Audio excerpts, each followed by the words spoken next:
everything has soul. Everything has soul according to Jaina philosophy. Don't say I am saying Jaina. What are the characteristics of soul? What are the features of soul? Oh. So what are the features of soul? That's one question. So good. In fact, this I was supposed to discuss today. Let us start our discussion from here.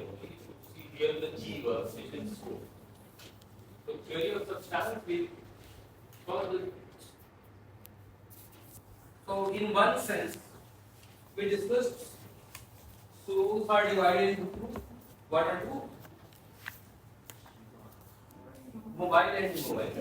So that is one feature. Some souls are having mobility, they can move. Some are immobile. Immobile, trees, stones, they are immobile. Even in Jaina philosophy, these air, water, fire, they also have a soul. But river is moving. What River is moving, but we are not talking about river here. We are talking about water. So water in its sense it's static. In that sense. Water is a material, so water is a material. So in that sense we are saying. So that's one feature that soul can have mobility or immobility.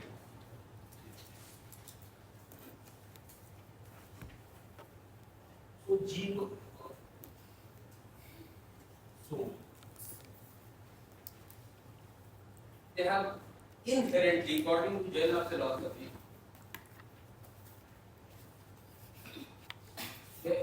each soul is endowed with, have four characteristics.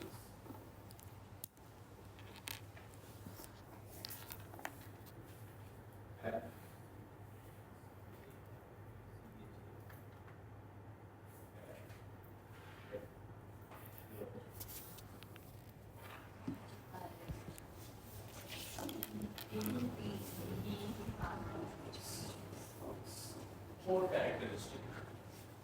The technical term is Ananta Chatushtay.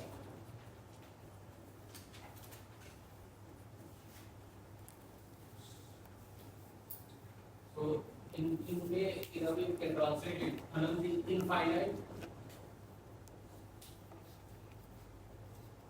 Chatushtay is a group of four, or let us say four, infinite four. So four infinite things each soul has.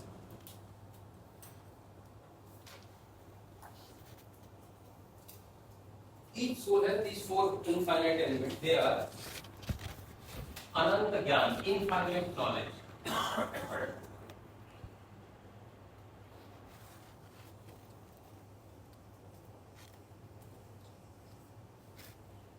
Infinite wisdom.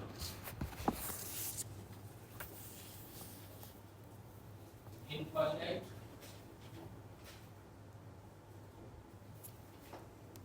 bliss.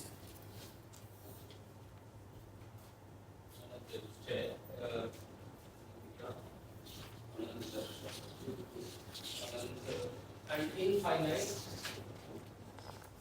power.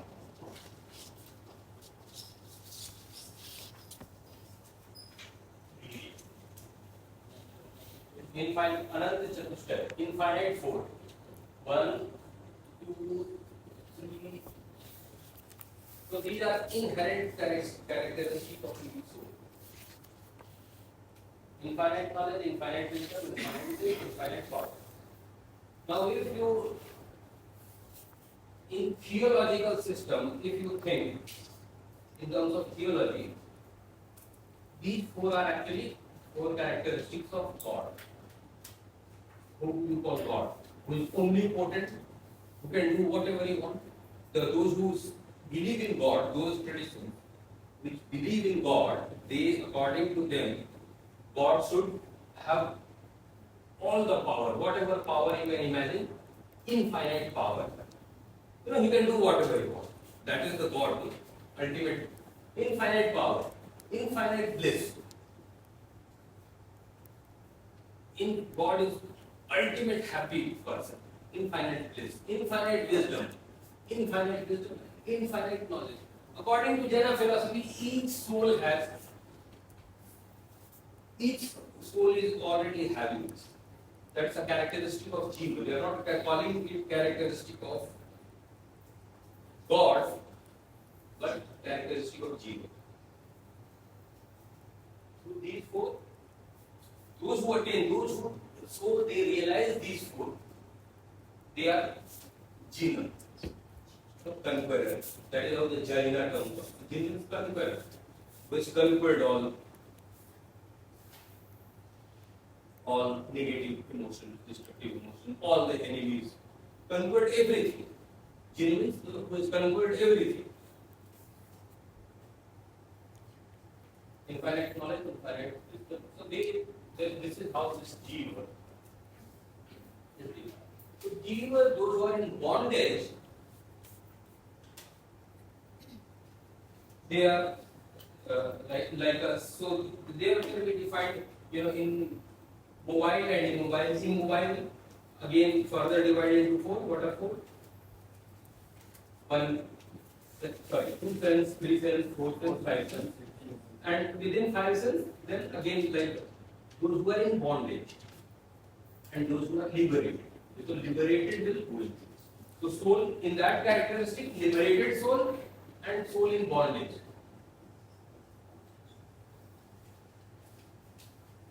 And liberated.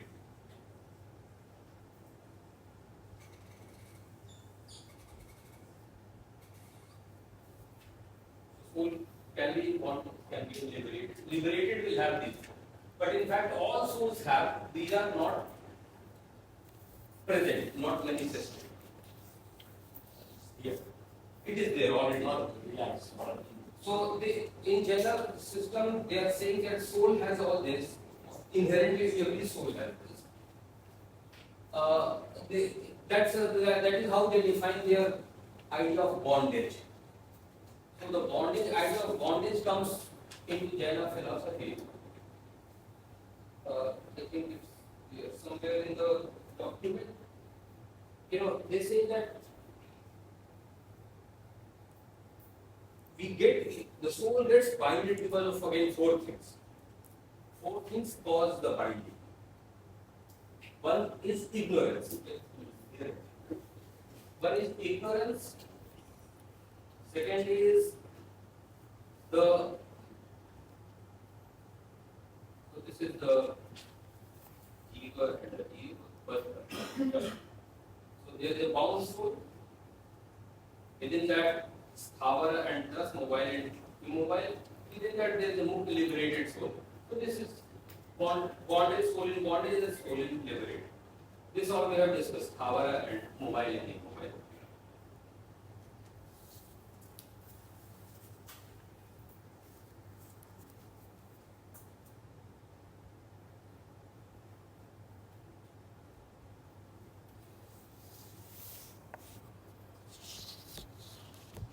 So, the theory of karma, I'll discuss it, that will help you to understand how the soul gets binded. So, they say that there is an idea of shy.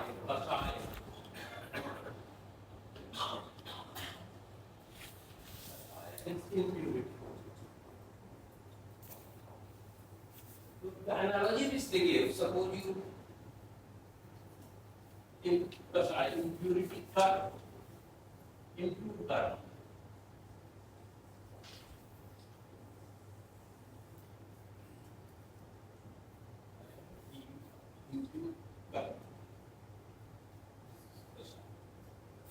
It says that soul has all these four characteristics, but gradually, because of ignorance, what happens? It starts accumulating karma. Karma, I hope you already know what I mean by karma. So it starts accumulating karma. Analogy they give that suppose there is a wet floor and you put it in outside. So dust will wet cloth, and if the environment is dusty, so wet cloth will gather dust. Or if there is a mirror which has a clarity, mirror is very clear if it is clean. But if you leave it for a long time, dust will accumulate. So its clarity will be lost. So similarly, these four characteristics, infinite wisdom, infinite bliss, infinite power. These all inherently everybody has that, but because of this karma, ignorance accumulates karma, and karma accumulates these kashan or impure karma, because of which soul gets into this bondage. And in order to get liberation, you have to, in order to cleanse the karma, first you should have the wisdom. Wisdom is to stop you don't further accumulate kashan. So I told one term for that. What is I said there is a boat and you have to stop the water inflow. In order to, boat is going to drown. So you have to stop the water. If there is a hole, lots of holes are there. You have to close the holes of the boat. What is term for that? Jaina taught a term in order to stop the karma.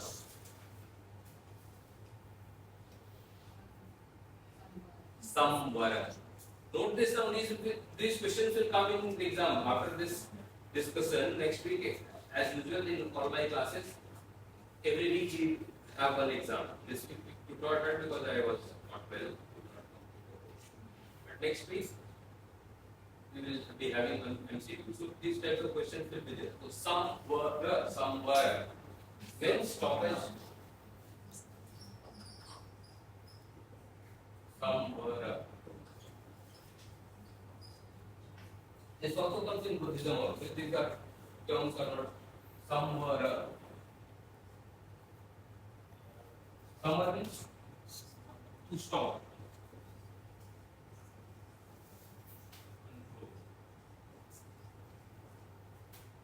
And what is, so in both the water has accumulated, now you have to drench the water, clean, remove the water, what has been accumulated within the boat. What is term for that? Nirjara. Nirjara.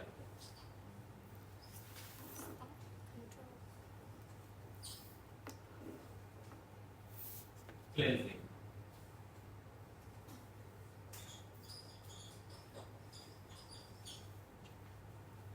So that's the idea of bondage and liberation. So I think in this mind map we have covered almost all the left side of it. We have covered.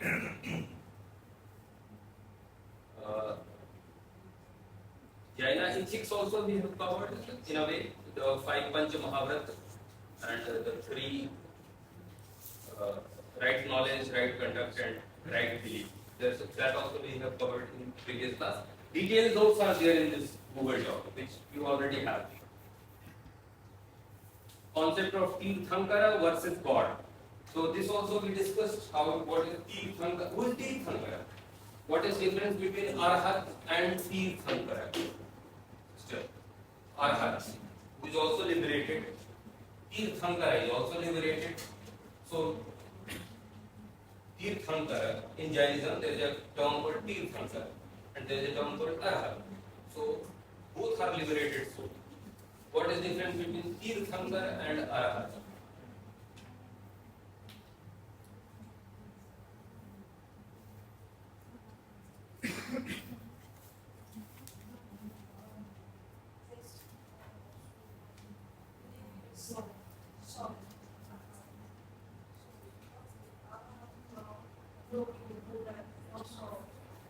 It's not.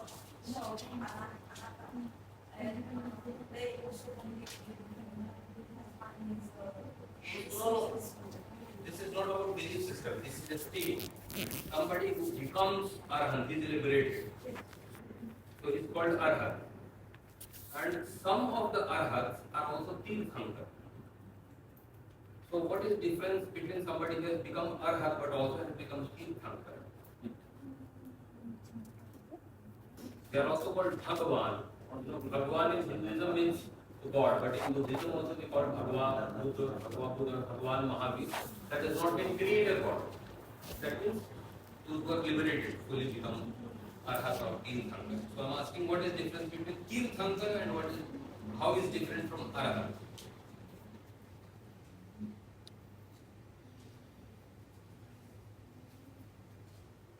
all Tirthankaras are not. That is there. Not Tirthankara. I'm not asking that. I'm asking what is special quality of Tirthankara which Arhat does not have. Okay. Tirthankara can help others liberate. Tirthankara. I gave analogy. The difference between the same comes in Buddhism. Samyak Sambuddha and Arhat. Same is applicable there. There also Arhat is the same. But here you just replace Buddha with Samyak Sambuddha with Tirthankara. So Buddhas are only those beings, all Arhats, those who can help others liberate, those who create path for liberation. Arhat cannot create path for liberation. Tirthankara can create path for liberation. They won't drag you in the path, you have to walk on the path, but they create the path. That is Tirthankara means creator. Tirth means a water body. So you can cross across this. So that's Tirthankara. So we have covered all these topics. I think.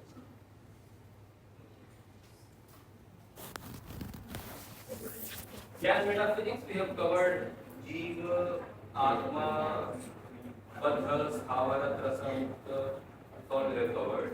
Spirit, substance we have covered. Metaphysics we have covered. Genuineness we have covered. Panchamaharat. I said just replace no intoxication with no candy, aparigraha. Otherwise it's same 5 precepts of Buddhism. I hope everybody knows 5 precepts of Buddhism. Yes. 5 precepts of Buddhism. In Jaina, the same 5 precepts, only you have to replace one, aparigraha, with the no intoxication. Sri Sattva, right knowledge, right conduct, right belief. For that, you refer to notes, the detailed notes are there. You can, does not require much explanation. Tirthankara versus God, we have discussed. Concept of Tirthankara also we have discussed. Now, only one concept of bondage and liberation. So, this we have discussed. Samvara and Nirjara. What is bondage, what is liberation.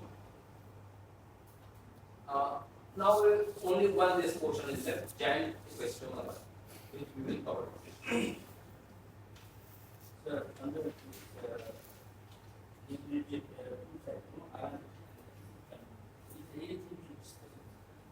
Just discuss. So, Siddhartha, I think I discussed that. No, you didn't tell about Siddha.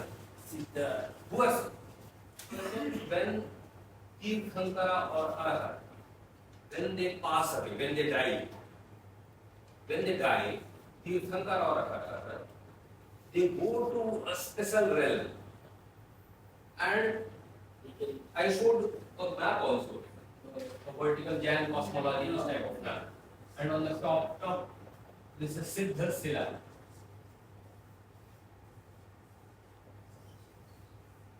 Sila means rock. So those who pass away, Arhat and Tirthankara, they reside on Siddha. So they are called Siddha. So all the passed away, whenever in the Jain Namokar mantra, you know that Namokar mantra?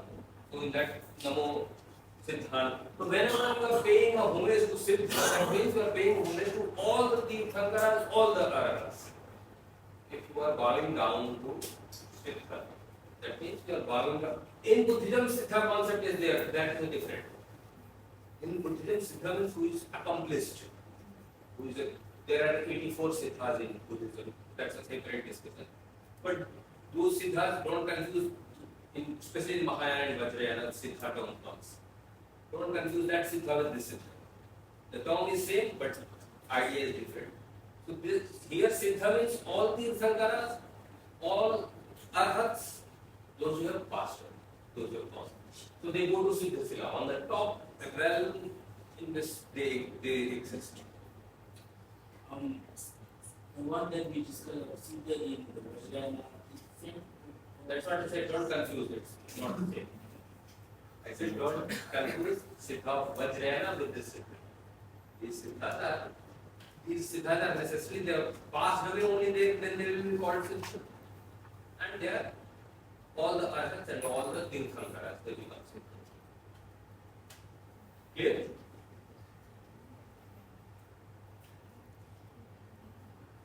So today's topic is Jaina history.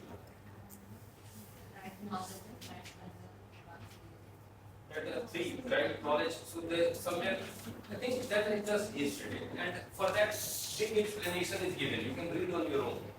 Does not. It's not that difficult concept. You know.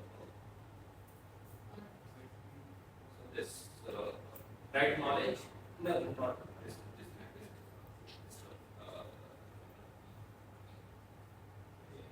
This Samyak Darshan, right belief, right knowledge, right conduct.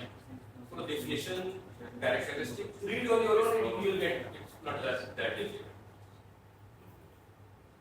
Very simple. And I have explained in detail, that is why I am not touching that topic. Like I have already touched yesterday in previous class. I am not discussing in detail because here discussions are in detail. Like almost two pages I have gone on that. So that's the Jaina. That is under Jaina ethics. Today, Jaina epistemology.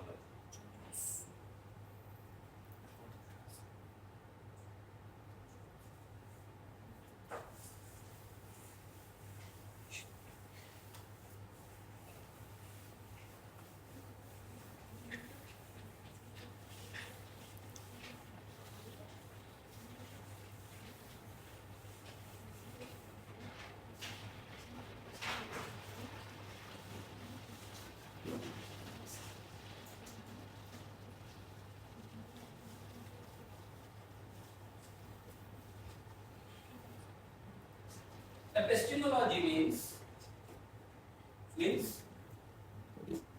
sister.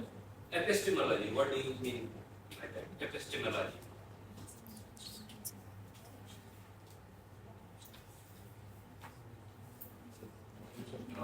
Long back we have discussed this. What is epistemology? Sister. Epistemology. Huh? Epistemology means origin. Huh?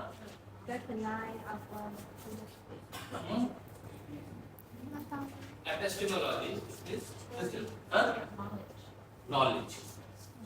How knowledge happens. Yes. Anything which is related to knowing, knowledge, how knowledge happens, what types of knowledges are, whether knowledge is valid or invalid, all this, anything which has relation to how knowing happens, that is epistemology.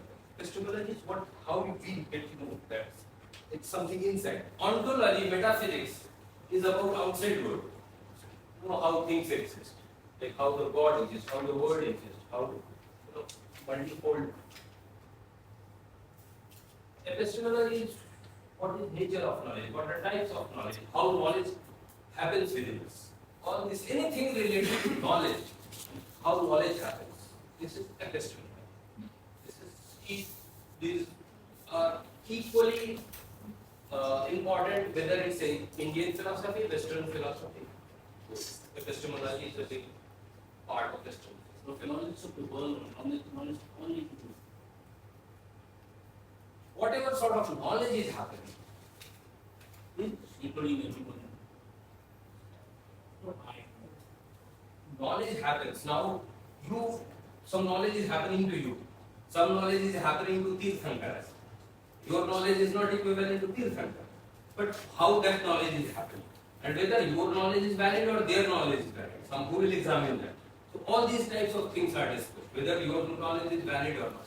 So validity of knowledge, which in epistemology that is called pramana.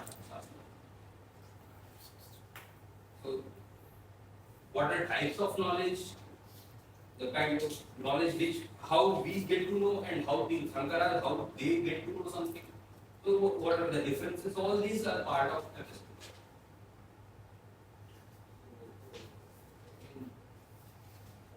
Nature of knowledge, types of knowledge,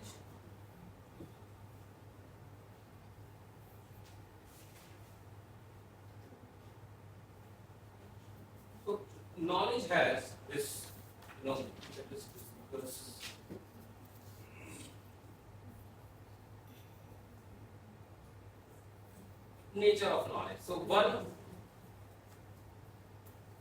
thing is jnana swaprabhati. That means knowledge is self-illuminating. This is the definition of Jaina. So self-knowledge, this is just definition of knowledge according to Jaina. We are not discussing type or what. Knowledge means which illuminates itself and reveals other objects. As I said, example, light. So light illuminates itself and illuminates others. When you are conscious, when you are aware right now, so you get to know that you are knowing. That is self-illumination, and you get to know the thing which is being said. First, you know that you are getting knowing, and then you are also getting what I am speaking, which is objective, which is outside. It illuminates itself and capable of revealing other objects. For example, your object is sound. Respect is an object. Your mind is revealing that there is an object. To be revealing other objects. So that's a just definition. Pramana. This is how validity of knowledge. The term is pramana. So how to know that whether a knowledge is valid knowledge or not?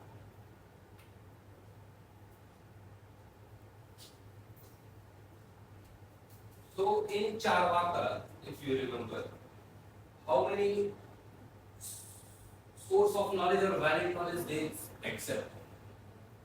They Pratyaksha. Only one. They say whatever you see directly, you get to know directly. That's it. In Jaina philosophy and also in Buddhism, very similar. They believe in three: direct perception, knowledge gained through inference. Knowledge born direct experience or direct perception. Second is anumana, inference, gained through logical reasoning, and shabda, testimony, verbal testimony. Three types of valid knowledge they consider.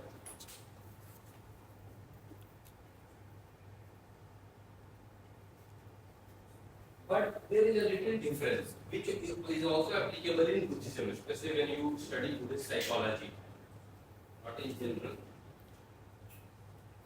So, in other schools of philosophy, except Jainism and also higher schools of Buddhism, not lower schools, like there is a Mahayana sort of, not Mahayana, non-Buddhist philosophy, and there is a Sravakayana philosophy. So in that Mahayana sort of philosophy, this is same what I am going to explain today in Jainism. In that, this pratyaksha or direct perception,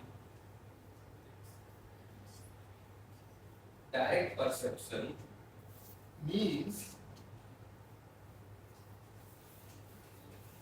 listen carefully, direct perception means when you see something or you get to know something directly.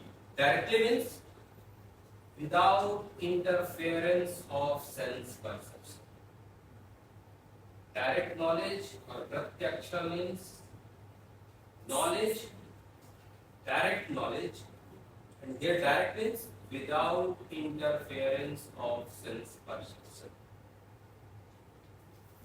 Pratyaksha, here direct perception means, just add here without interference of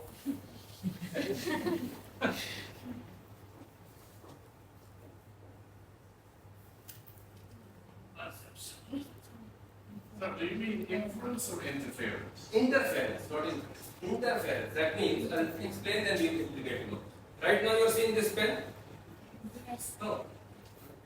You are seeing it directly, you think? Yes. No. You are not seeing it directly. I will tell you how. Incident. What is happening actually? Light is being reflected here, from here. It is going to your retina. Retina is forming an image at back of your eyes wall, which is actually inverted image. If you have studied science 9th, 10th class, so that tells you that inverted image is formed. and that image is interpreted by your mental consciousness, brain, and then you see this object. So you think that you are seeing it directly, but you are not. You are indirectly perceiving. You are perceiving it through your sense perception. Are you getting this? You are not seeing it directly. There is a sense perception, and your sense perception can be invalid. For example, your eye sense power might be lower. One of my friends was colorblind, he did not know. And when he was selected in Indian Army, Indian military, and the person has to go through a thorough, medical checkup.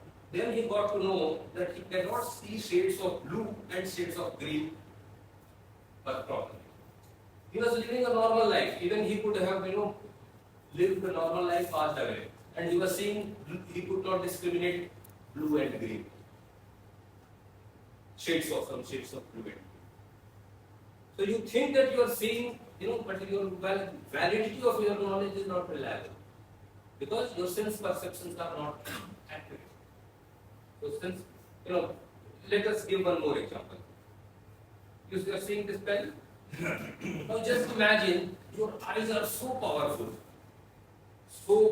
you get some, that what my electron microscope can see, you are seeing this pen. But you are seeing like with ordinary eye, very powerful eyes like electron microscope. So will you see this pen? You'll see atoms or something, You won't see this pen. Now which perception is more accurate? Your ordinary eye sense power or a high power electron microscope? Ordinarily speaking, which sense perception is more accurate? Electron microscope or your ordinary eye? Electron microscope. So you think that you are perceiving directly and it's a valid knowledge, it's questionable. So Jaina philosophy, also Buddhist philosophy, as I said, higher Buddhist philosophy, like mostly, Chitmata and Mathematics, okay, which we will anyway study. According to them, Pratyaksha, what you think that person, that is not Pratyaksha. So Pratyaksha, for other school, what is they call Pratyaksha, in Jainism that goes to inference. So now let us. Then what is Pratyaksha according to Jaina? So according to Jaina,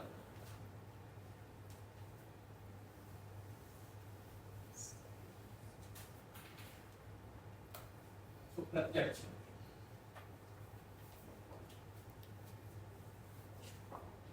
Direct perception.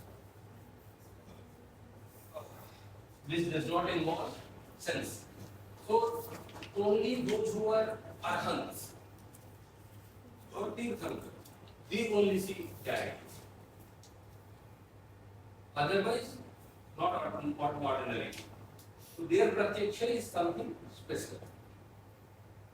In other schools of philosophy like Vedanta, Hindu philosophy also believe, they call it yogi pratyaksha. Yogi pratyaksha, only great yogi, not a yogi does not mean somebody who does yoga.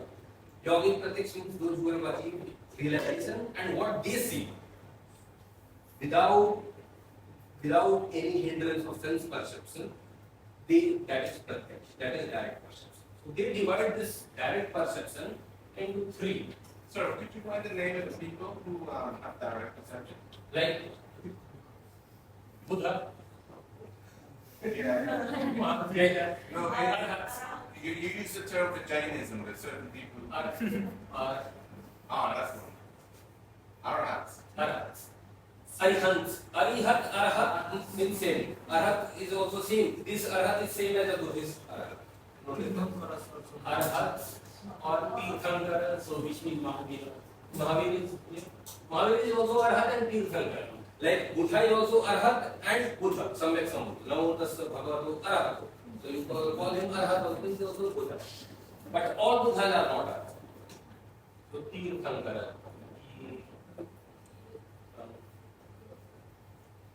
Tirthankar. So those are the enlightened people. So in Pratyakshas are three. One is yes, no, not Anuman. We are Anumana is in Mana. One is Mana Pariyaya. Second is first is not Avadhi.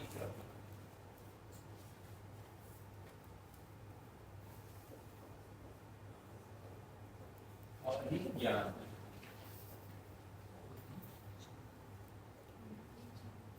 Mana Pariyaya. And third is Keval.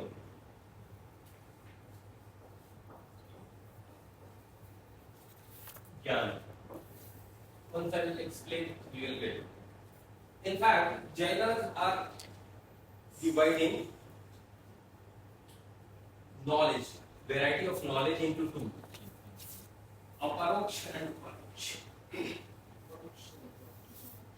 So this is another way of dividing jnana, nature of knowledge. But it's Paroksh, Aparoksh. That means direct knowledge, which means direct perception. So Pratyaksha, you can equate with Aparoksh.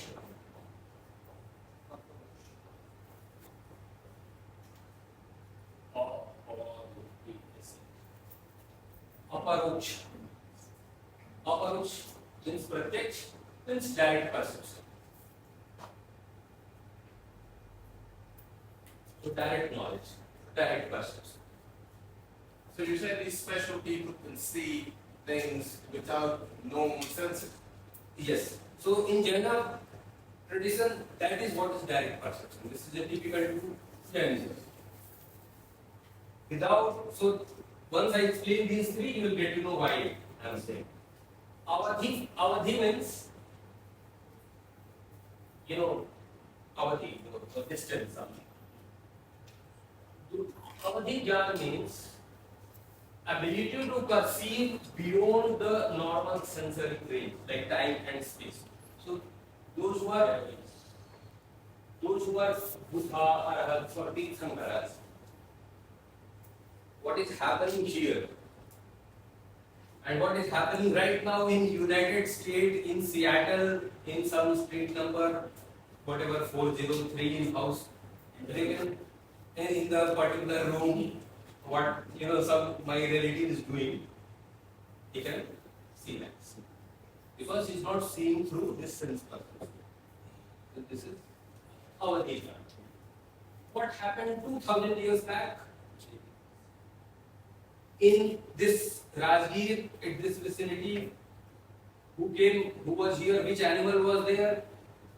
Person can see. What is it called? Clairvoyance. Ability to perceive things beyond mental, because he is not seeing through senses. Anyway, if you believe it, don't believe it, don't believe it. But according to Jaina philosophy, this is what is direct perception. And those who are endowed with direct perception, they have this type of direct knowledge of beyond space and time. They are not bound by space and time. They know everything, what happened, and everywhere.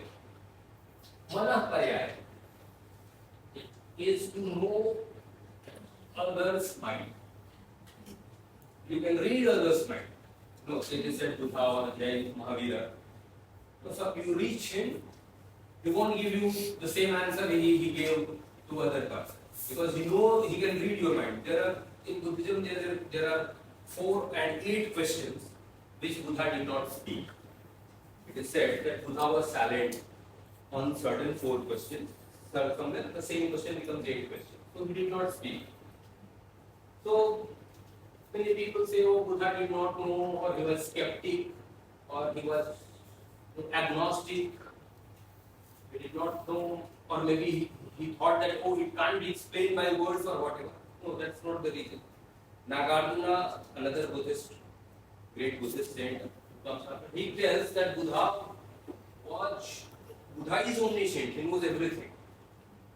But he could read others' mind because he also had this ability, manaparaya, ability to perceive others' thoughts. So he knew that if I answer this question to this person will fall in danger. So he did not speak, he did not answer. Or this person will get further confused. Suppose I am not clairvoyant, so I will speak many things in the class. And sometimes you will get what I am trying to say, you will get something opposite to it. And which will further confuse you. But Buddha is not like that. That is why he because he could read. Similarly, those who are Shankara or Buddha, they can read other thoughts. Manaparaya. They can read others. So that's another protection. Again, sensory perceptions are not involved there. And third is Kevala Gyan, which means omniscience. That is means knowledge of everything, all the time, all the places.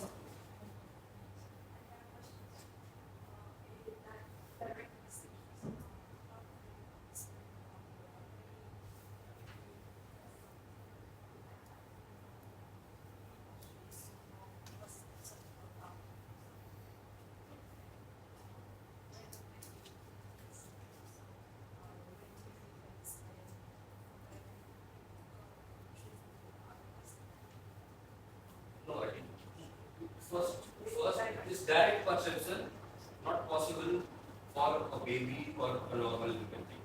It's reserved for only Buddha and Tirthankara. Normal baby or even grown-up baby or even an old person or me, that we never ever perceive anything directly. We perceive only indirectly. As I gave the example, you are perceiving directly or indirectly? Indirectly, through your senses. So baby cannot. When we are discussing that indirect perception, this question maybe get that. You get direct perception is reserved only Buddha can, not ordinary. We think that we are perceiving directly, but that's not true according to just I gave this example. So baby also cannot perceive things directly.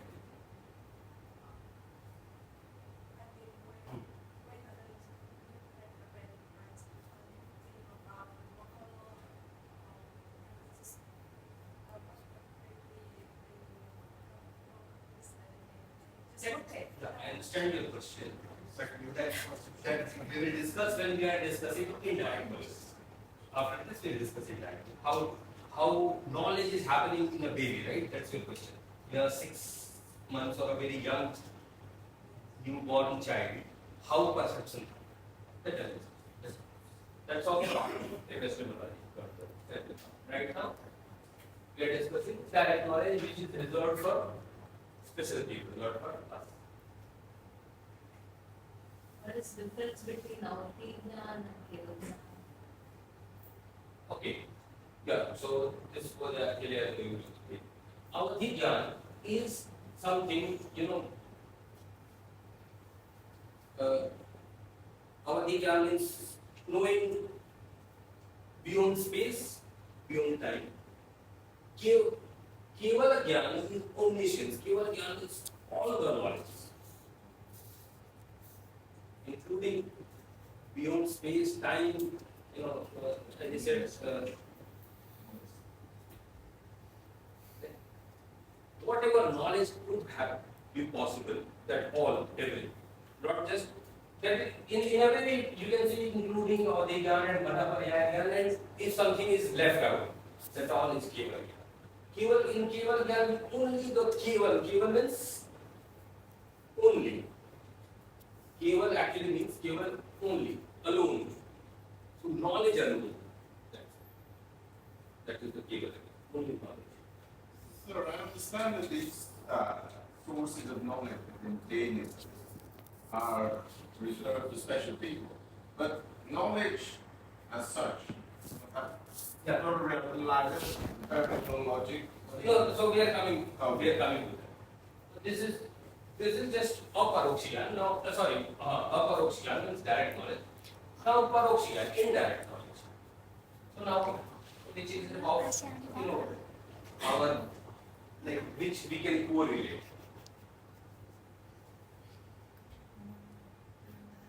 So they divide again this indirect knowledge into two, Mati Gyan and Shruti Gyan.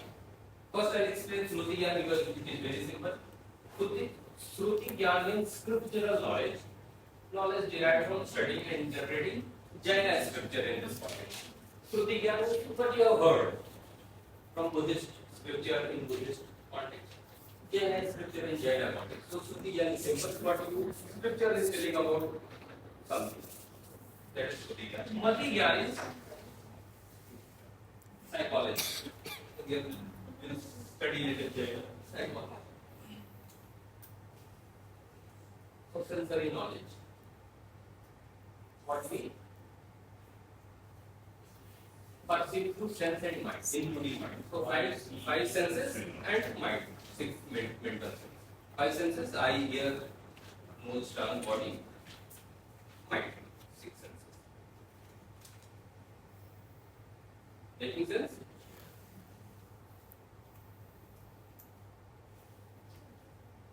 Now, Mati Gyan. Within Mati Gyan, there are two. So first I'll explain this is Samvyavahik Pratyaksh. So here again the Pratyaksh direct perception is coming. But this is not just Pratyaksh, this is Samvyavahik Pratyaksh. That means conventional Pratyaksh. Let me translate that conventional. Here it means conventional.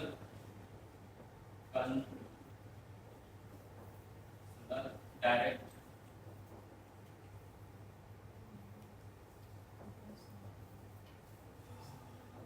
perception.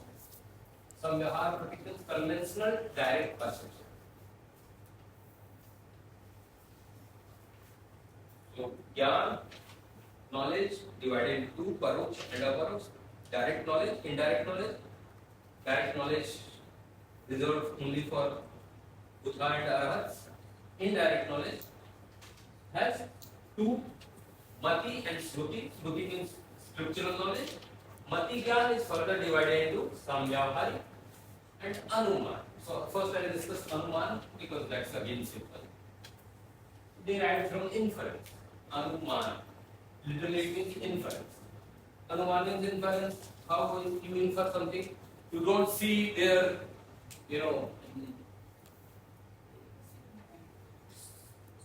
typical example, you think, sir, no, let us not have any other example. You see smoke and you indirectly know that there is a fire. Okay, then let me give another example. Suppose you wake up and you saw that, okay, water is around your hostel. Everything is, what do you infer? It rained in the night. That is also, you are inferring that you did not see rain directly, but you infer directly. So that is Anuman. From inference. Anuman. You infer that, okay, it rained. Now, Pratyaksh, conventional direct perception.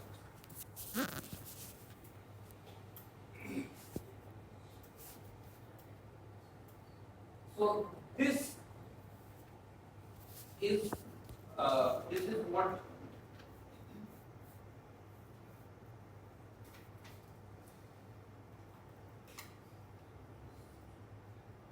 okay. So this is actually, you need to understand this is psychology for us.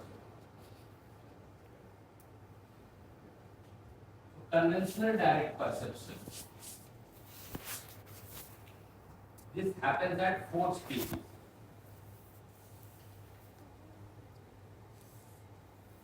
In Buddhism also, very similar things are coming, but terms are different. But if you understand this conventional direct perception, your Buddhist psychology understanding will be also clear. But terms are different. That's it. So here, 4 terms comes. First is called Avagra. Second is called Iha. Third is Avaya.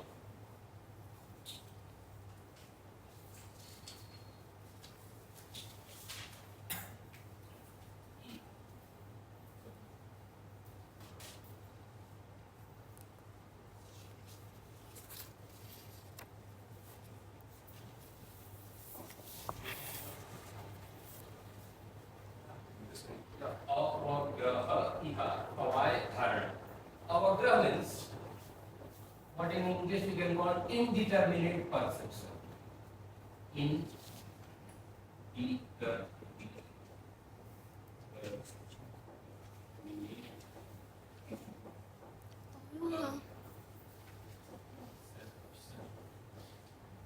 Indeterminate perception. You are just conscious. You are conscious, and you something as something you see or you hear or you feel. Indeterminate perception.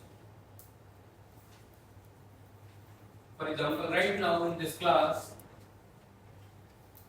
lots of things are happening simultaneously. There is a AC, is working. There is a fan which is touching your skin. I am speaking while that sound is also coming. Fan sound is also there. You know, somebody is scratching his head, that's also there. That sound is also there. Just to touch the desk, some sound here. All these sort of things, many things are happening simultaneously. Right? And you are conscious about it. Right? You can't be conscious about all these thousand things happening right now in this year. But you can be conscious. So this is whatever you are perceiving, indeterminate perception. That means lots of things are present. You know, for example, right now, whatever 30, 40 students are there, I can't focus on everything. So just imagine a camera which is at a bird's eye view. You are on the top and you are seeing so many things. You are in an airplane, flying in an airplane, and you are seeing so many roads are there and people and tree, and you can't, you are seeing river also, hill also, a road also, many things you are seeing. Indeterminate perception. You are not determined. Then slightly iha means actually wish or want. Wish. That is what I wish. Wishfulness.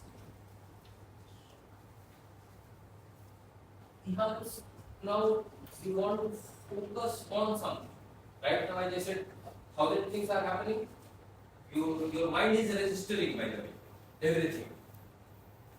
But it is not focusing the moment you have a wish. But right now, you are not wishing to focus on this sound. Why? Because you want to listen to the teacher. Right? So you have a wish to. So the moment you have a wish sort of thing, mind will get there. It will try to discriminate it from other things. Now right now I am making a sound. This is also making sound.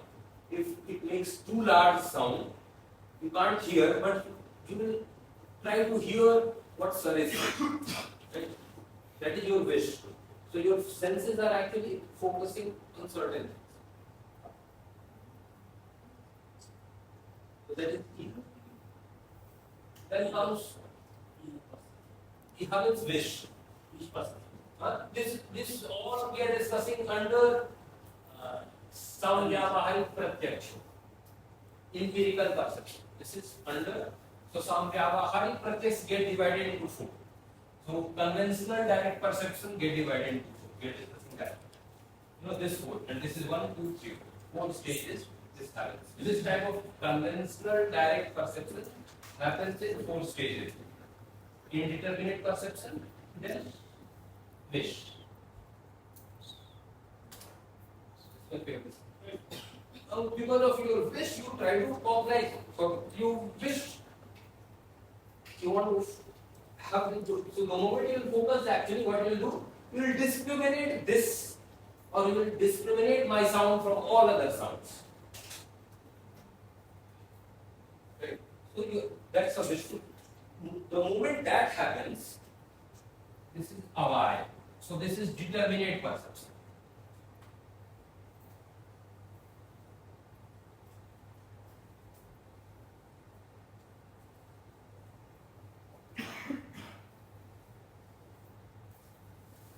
Many a times things happen only on this level. You know, not necessarily. Suppose you are daydreaming in the class, so you are not even you don't want to listen to your teacher as well, you are dozing off, you have good meal, sleeping. So, indeterminate perception, something you are conscious, half sleep, half awake, you don't care whether the sound is coming or what sir is. If you have a wish, this will happen. Your mind will discriminate it. It will determine, oh, what is this? This is a pen. It will determine what sir has said. It will determine, your tactile sense will also operate like that. It will, you'll feel hot or cold. The moment you become aware of your bodily sensations, you'll feel that. So, every moment, lots of things are happening in the body. But we are not.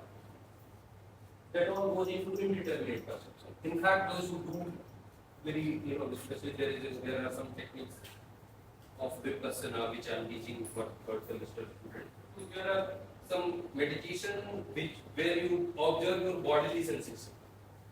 So when those who go in deeper into that, they can observe many things. Because blood is flowing, every moment blood is flowing within us. It is happening. You don't feel it. Heart is pulsating, not just heart. According to Indian medicine system, there are 72,000 pulsations happening. Now, some of you can even feel there is one pulse happens here. Doctor, they check this pulse here. All this is happening, vibrating, throbbing is happening, but you don't feel. You don't feel because you don't wish to feel, not necessary. It remains only on an indeterminate perception. Feel it. You can feel your heart if you want. Heartbeat you can feel. When it is beating, you can feel it if you want. Otherwise, it will go once indeterminate perception. Once you want to know, like if you are sick, you want to check your pulse. I was, doctor told me that check your pulse. So now it will go to determinate perception. That I will focus on my pulse.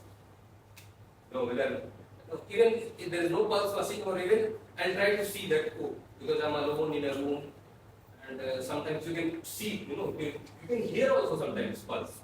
If your bed is little loose, so with your pulse, the bed will also shake. I have experienced, in my village I had some very old bed and some these, mosquito nets, they put some metal poles. So that pole was, so I realized that if my pulse is beating, that metal rod, because that was loose, that was vibrating with my pulse. So it happened. What I mean that indeterminate perception. There, once you focus on it, most of our things remain there. Some goes to this determinate perception. If you want to register, now if you want to feel, it will go to determinate.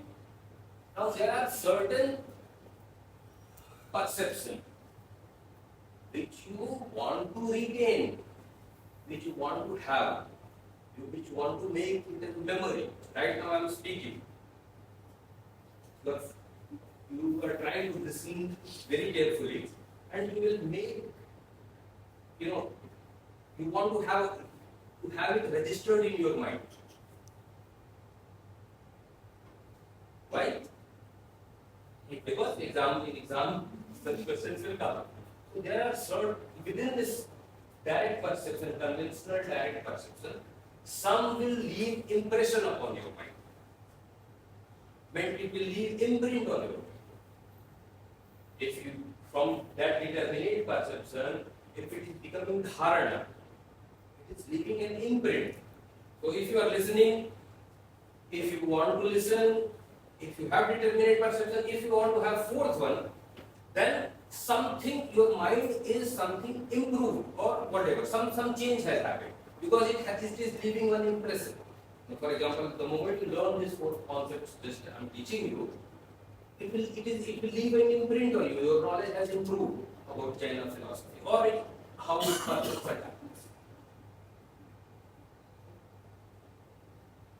So some of direct conventional direct perception reaches this also, dharana.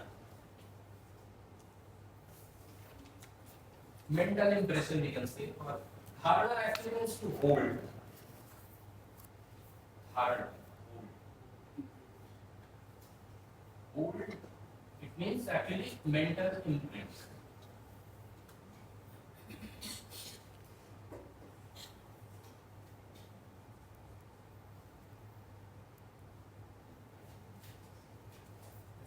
Making sense? How psychology, how cognition is happening, how mind is knowing something. First, you have to know something. You have to be aware, that means conscious. Now I'll explain it in Buddhist psychology. Alright, no, leave it, otherwise why to confuse? This is good enough. Not to confuse you. Otherwise. But very similar thing is explained in Buddhist psychology. Instead of 3, they have 5. 4, they have 5. And yeah, that's it. 5 and they call it 5 omnipresent mental factors. Sarva-sadharan chaitasika. In Pali, Sarva-sadharan chaitasika. In Abhidharma, according to another tradition, Sanskrit tradition, there are 7. But this 4, it is making sense. Anybody who has any question on this determinate conventional direct perception?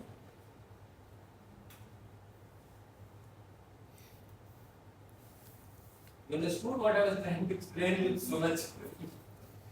I hope you were conscious and you had a wish to listen and you tried to, you went to determinate perception what sir is speaking. If provided you can understand English, you can reach to this. Even if you have these two, if you can't understand English, it won't reach to this determinate.